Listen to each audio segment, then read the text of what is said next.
Halo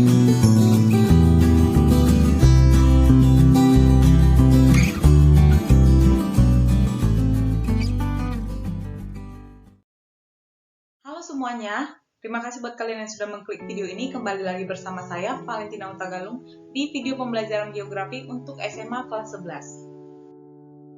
Hari ini kita akan belajar materi geografi bab 2 tentang persebaran flora dan fauna di Indonesia dan juga di dunia.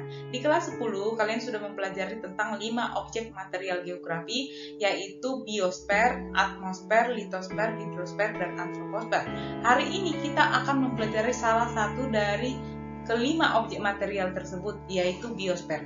Biosfer adalah lapisan kehidupan hewan dan tumbuhan. Biosfer berasal dari dua kata, yaitu bio yang artinya hidup dan sfer yang artinya lapisan. Secara sederhana, biosfer diartikan sebagai lapisan kehidupan di bumi. Kehidupan di bumi tidak hanya terjadi di permukaan bumi saja, tetapi pada lapisan tanah atau litosfer, kalian bisa melihat gambar ini, dan juga di lapisan air atau hidrosfer, dan di lapisan udara atau atmosfer. Berarti biosfer adalah lapisan yang terdiri dari tanah, air, dan udara, tempat berlangsungnya kehidupan. Oleh karena itu, biosfer tidak bisa terlepas dari atmosfer, litosfer, dan hidrosfer. Kalian dapat menjumpai kehidupan misalnya cacing yang ditemukan di dalam tanah. Pada ketinggian udara tertentu, kalian juga dapat melihat burung yang terbang. Peristiwa itu menjadi bukti bahwasannya biosfer merupakan bagian dari bumi tempat organisme bertahan hidup dan melangsungkan kehidupannya.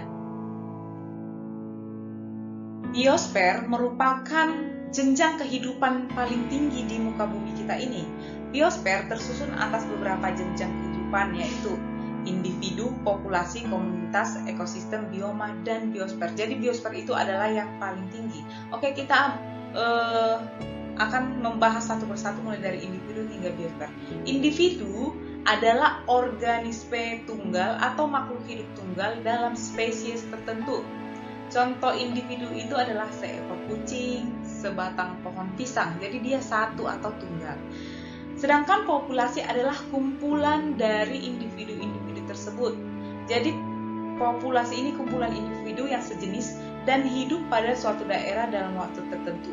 Contohnya pada tahun 2013 Pak Bukni memelihara 500 ekor ayam. Berarti kumpulan dari ayam-ayam itulah populasi. Atau pada tahun 2018 populasi kambing di Desa Tanjung berjumlah 500 ekor. Berarti ada satu jenis spesies tetapi jumlahnya lebih dari satu. Itu adalah populasi. Kemudian komunitas. Komunitas adalah kumpulan berbagai populasi di kawasan tertentu yang saling berinteraksi dan saling mempengaruhi. Semua komponen dalam komunitas saling berinteraksi dengan berbagai macam pola. Kemudian ada lagi yang namanya ekosistem. Ekosistem adalah kumpulan dari berbagai komunitas berbeda dan memiliki hubungan saling mempengaruhi. Ekosistem ini merupakan suatu sistem yang terbentuk oleh adanya hubungan timbal balik antara makhluk hidup dengan lingkungannya. Artinya, ekosistem adalah kesatuan tatanan antara segenap komponen biotik atau komponen hidup dengan komponen abiotik atau komponen yang tidak hidup. Komponen abiotik terdiri dari tanah, air, udara, dan energi. Sedangkan komponen biotik terdiri atas bahan-bahan yang bersifat hidup, yaitu organisme autotrof dan heterotrof. Oke. Kemudian yang kelima ada bioma. Bioma merupakan kumpulan berbagai macam ekosistem yang menempati suatu wilayah di mana kondisi iklim dan geografisnya sama. Jadi, bioma ini merupakan kumpulan beberapa ekosistem yang terdapat pada suatu wilayah dengan kondisi iklim yang sama. Flora dan fauna yang hidup pada suatu bioma disebut biota. Ciri-ciri bioma adalah sebagai satuan kehidupan klimaks yang dikenali dengan adanya vegetasi utama. Jadi ada vegetasi khas atau vegetasi utama dalam satu bioma. Kemudian terbentuk sebagai hasil interaksi unsur-unsur lingkungan yaitu iklim, tanah, dan organisme yang hidup. Kemudian Bioma ini juga merupakan satuan kehidupan yang cukup mantap dalam jangka waktu lama, kecuali terjadi peristiwa yang mengganggu kestabilan komunitas dan menempati wilayah yang luas. Untuk bioma ini kita akan bahas di pertemuan selanjutnya. Oke, kemudian jenjang kehidupan yang paling tinggi yang terakhir adalah biosfer. Jadi biosfer ini adalah semua bioma yang mendiami bumi dengan berbagai macam dan ragamnya yang berbeda, kemudian membentuk tingkatan kehidupan yang disebut sebagai biosfer. Nah, biosfer inilah yang akan kita pelajari hari ini. Biosfer terdiri dari kehidupan flora dan fauna atau hewan dan tumbuhan. Langsung saja kita akan membahas subbab yang pertama dari bab yang kedua ini, yaitu faktor-faktor yang mempengaruhi persebaran flora dan fauna. Sebelum kita membahas persebaran flora dan fauna, saya ingin menanyakan kepada kalian, pernahkah kalian berkunjung ke Taman Nasional atau ke kebun binatang? Apa yang kalian temukan di Taman Nasional dan kebun binatang? Kemudian, ada berapa banyak jenis hewan dan tumbuhan yang kalian temukan di sana? Kemudian, apakah kalian mengenal semua jenis hewan dan tumbuhan itu? Tentu tidak, bukan? Mengapa? Karena ada berbagai macam jenis hewan dan tumbuhan yang ada di bumi kita ini. Sedangkan Indonesia sendiri memiliki keanekaragaman hayati yang sangat melimpah. Saya ingin bertanya, apakah kalian dapat menemukan penguin di Indonesia? Tidak kan? Kemudian, apakah kalian dapat menemukan bunga sakura di Indonesia? Tentu tidak. Mengapa? Karena setiap hewan dan tumbuhan memiliki cara hidup yang berbeda-beda. Ada yang dapat hidup di daerah kering, tetapi tidak dapat hidup di daerah dingin. Ada tumbuhan yang dapat bertahan hidup tanpa air, seperti kaktus. Tetapi ada banyak tumbuhan yang mati apabila tidak ada air. Jadi bumi kita ini memiliki iklim yang berbeda-beda. Ada daerah kutub, daerah subtropis, daerah sedang, dan daerah tropis. Dan memiliki musim yang berbeda-beda. Ada musim penghujan, musim kemarau, musim semi, musim gugur, dan lain sebagainya. Sehingga dapat disimpulkan bahwa flora dan fauna di setiap daerah berbeda-beda dan tersebar di seluruh bumi kita. Nah, di bab ini kita akan mempelajari mengenai flora dan fauna di Indonesia dan di dunia. Dan hari ini kita akan fokus membahas faktor-faktor apa saja yang mempengaruhi persebaran flora dan fauna di Indonesia dan di dunia. Ada 4 faktor-faktor yang mempengaruhi persebaran flora dan fauna. Yang pertama adalah faktor iklim. Faktor iklim ini termasuk di dalamnya adalah suhu, kelembapan, angin, curah hujan, dan cahaya matahari. Kemudian yang kedua ada faktor edafik atau kondisi tanah. Yang ketiga ada faktor fisiografi atau topografi atau bentuk muka bumi. Dan yang keempat ada faktor biotik atau hewan dan manusia. Sekarang kita akan membahas dari yang pertama, yaitu faktor iklim. Faktor iklim tadi terbagi lagi menjadi suhu, kelembapan, angin, curah hujan, dan cahaya matahari. Kita akan bahas mulai dari suhu. Suhu adalah suatu ukuran derajat panas atau dingin. Suhu udara di permukaan bumi bersifat relatif, bergantung pada faktor-faktor yang mempengaruhinya seperti lamanya penyinaran matahari. Suhu ini merupakan faktor yang menentukan kecepatan reaksi-reaksi dan kegiatan kimia dalam kehidupan. Perubahan suhu udara pada satu tempat dengan tempat lainnya bergantung pada ketinggian tempat dan letak lintang. Perbedaan suhu karena perbedaan ketinggian jauh lebih cepat jika dibandingkan dengan perubahan suhu karena perbedaan letak lintang. Semakin tinggi suatu tempat, maka suhu udara semakin rendah. Setiap ketinggian 100 meter, suhu berubah sekitar 0,5 derajat Celcius sampai 1 derajat Celcius. Makanya kalau kamu naik ke daerah yang tinggi itu akan menjadi lebih dingin. Atau kalian bisa membandingkan di lantai 1 dengan di lantai 4 rumahmu akan lebih dingin di lantai 4. Karena setiap kenaikan 100 meter suhu berubah menjadi lebih dingin. Tumbuhan dan hewan juga sangat bergantung pada suhu. Tumbuhan dan hewan memiliki perbedaan adaptasi terhadap keadaan suhu. Ada tumbuhan dan hewan yang menyukai habitat yang panas, dan ada tumbuhan dan hewan yang menyukai habitat yang dingin. Itulah pengaruh suhu terhadap persebaran flora dan fauna. Yang kedua adalah faktor kelembapan udara. Kelembapan adalah kandungan total uap air di udara. Kelembapan memiliki pengaruh besar pada tingkat transpirasi pada tumbuhan. Jadi kelembapan udara berbeda-beda karena temperatur di permukaan bumi berbeda-beda. Jadi saling berkesinambungan ya antara suhu, kelembapan, cahaya matahari dan lain sebagainya. Perbedaan ini dipengaruhi oleh letak lintang, ketinggian dan waktu atau pagi, siang dan malam.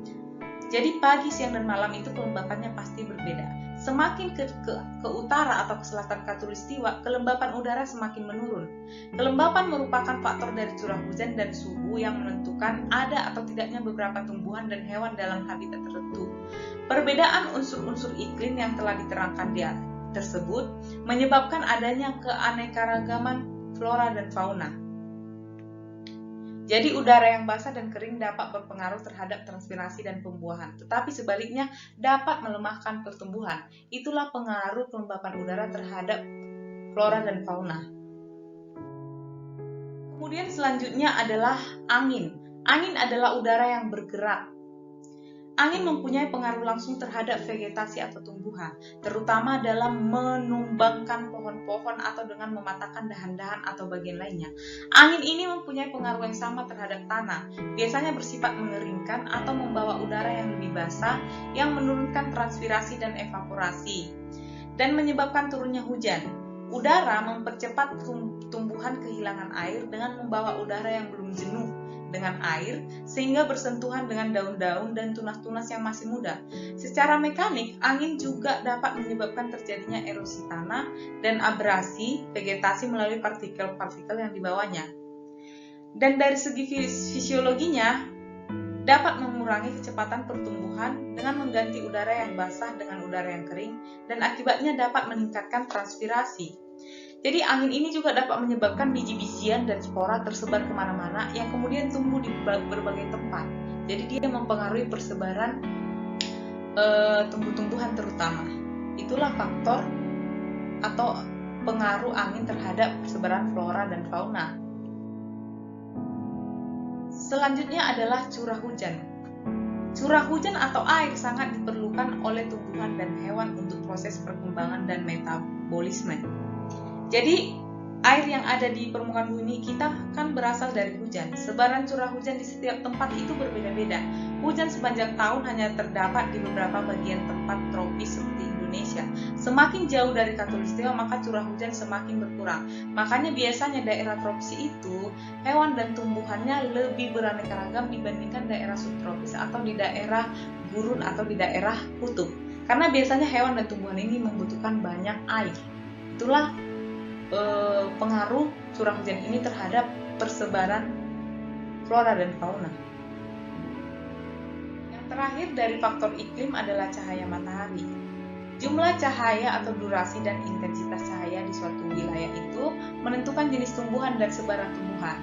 Intensitas cahaya matahari di setiap tempat itu berbeda-beda tergantung dari letak lintang daerah tersebut. Suatu tempat jika hanya sedikit disinari matahari, maka tempat tersebut akan memiliki pemanasan yang lebih rendah.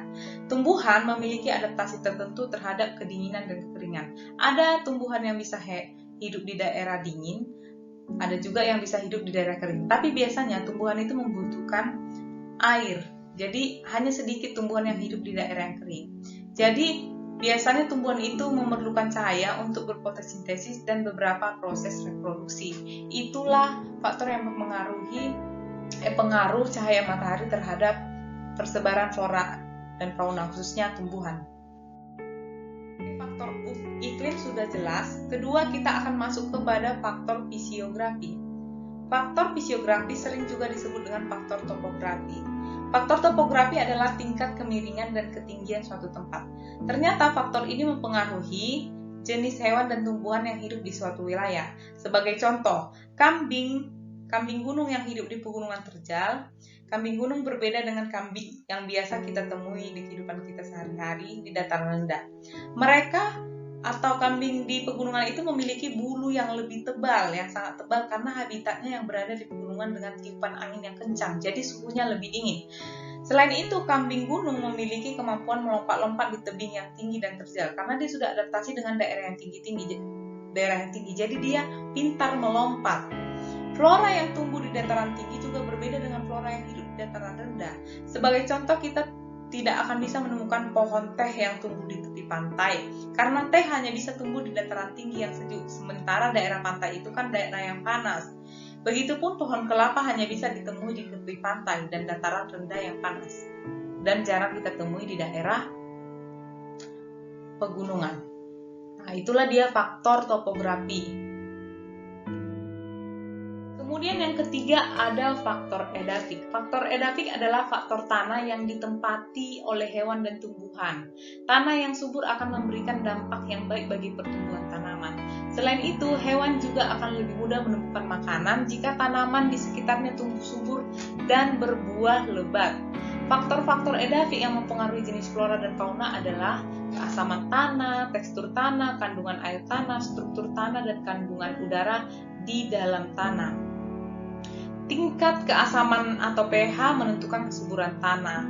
Tanah yang masam akan membuat tumbuhan tidak bisa berkembang. Tekstur tanah yang baik bagi tumbuhan adalah yang memiliki komposisi tanah lempung, pasir, dan debu yang seimbang. Jika tanah terlalu kasar, akan membuat tumbuhan sulit untuk tumbuh. Contohnya, ekosistem gurun. Kalian tahu gurun kan? Tanah di gurun terdiri dari pasir yang sangat kering. Tanahnya gersang dan hanya terdapat beberapa jenis flora dan fauna yang dapat bertahan hidup di sana.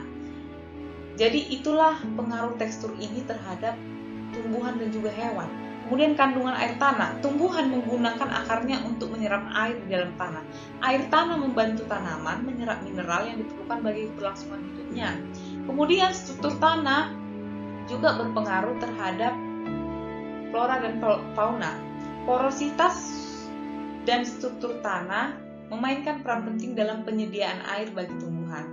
Kemudian, udara di dalam tanah berperan dalam proses respirasi atau pernapasan. Respirasi pada tumbuhan dan tumbuhan melakukan penguraian bahan makanan yang terjadi di stomata untuk menghasilkan energi. Jadi, faktor edafik ini sangat mempengaruhi persebaran flora dan fauna.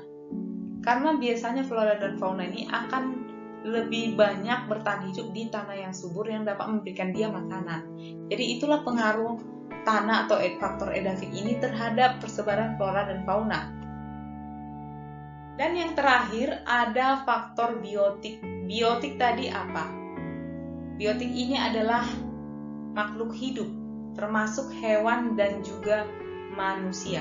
Faktor terbesar yang mempengaruhi pertumbuhan dan sebaran hewan dan tumbuhan adalah faktor biotik. Makhluk hidup atau hewan dan manusia dapat mempengaruhi kehidupan di suatu tempat. Hewan, misalnya sapi, dengan cara memakan rumput. Hewan itu dapat menggunduli padang rumput dan mengubahnya menjadi padang pasir. Hal ini seperti yang terjadi di Pulau Sumba. Campur tangan manusia terhadap tumbuhan dan hewan dapat berakibat negatif dan positif. Contohnya seperti ini, penebangan pohon yang sembarangan serta pemburuan binatang secara liar dapat mempengaruhi kelestarian dan keseimbangan alam, dapat mengurangi flora dan fauna. Kemudian manusia dapat mengusahakan penyebaran jenis tumbuhan serta membudidayakannya, misalnya dengan menanam, dengan menyebar benih-benih, pepohonan atau daun-daunan atau bunga-bungaan di tempat yang dia inginkan. Jadi manusia bisa menyebarkannya langsung dengan tangannya sendiri. Kemudian manusia juga dapat membantu kelestarian hewan dan tumbuhan seperti membuat cagar alam dan suaka marga satwa. Seperti di Indonesia, cagar alam dan suaka marga satwa ini digunakan untuk melindungi hewan-hewan atau tumbuhan-tumbuhan yang memang langka supaya tidak punah. Jadi itulah faktor biotik yang sangat mempengaruhi persebaran hewan dan tumbuhan. Sudah selesai membahas tentang faktor-faktor yang mempengaruhi persebaran flora dan fauna di dunia. Sekarang kalian bisa mengerjakan latihan soal ini. Kalian juga bisa tulis soalnya di buku catatan kalian untuk menambah bank soal kalian. Sampai di situ dulu pembelajaran hari ini. Semoga bermanfaat dan jangan lupa like, komen, dan subscribe video saya agar kalian mendapatkan video-video terbaru tentang materi geografi kelas 11. Sampai jumpa.